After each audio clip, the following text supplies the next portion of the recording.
Words have power, but so does silence. This is different for each person, so you're gonna have to find your own voice. But when you pause, you give people time to think. So don't feel like you have to be speaking all the time. And by the way, that's most times why people have filler words, which I'm gonna talk about in a little. But it's because they don't let the silence exist. And sometimes, again, silence can be your friend. Don't be afraid of it. Sometimes it makes sense for you to speak super fast because the conversation just asks for that. But sometimes it makes sense for you to stop.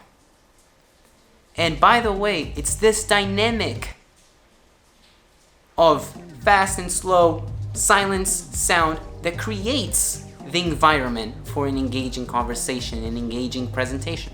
Both techniques can be powerful, so it's up to you to decide when to use each of them. But make sure that you're using both. Filler words, which I just mentioned a couple minutes ago, are like those sounds that you like, so like, we all have those, and that's alright. It's alright, we all have those. But it's also your job to find out which one is your filler word, or your preferred filler word, and trying to reduce the amount of times that you say it. That's also when making pauses comes into play. Making those pauses between the things you say allow your brain to think, so you have time to say the right word. Much like a salesperson, when you're giving a presentation, you have to sell it. The only difference is that you're probably selling an idea, a concept. You're not selling a product.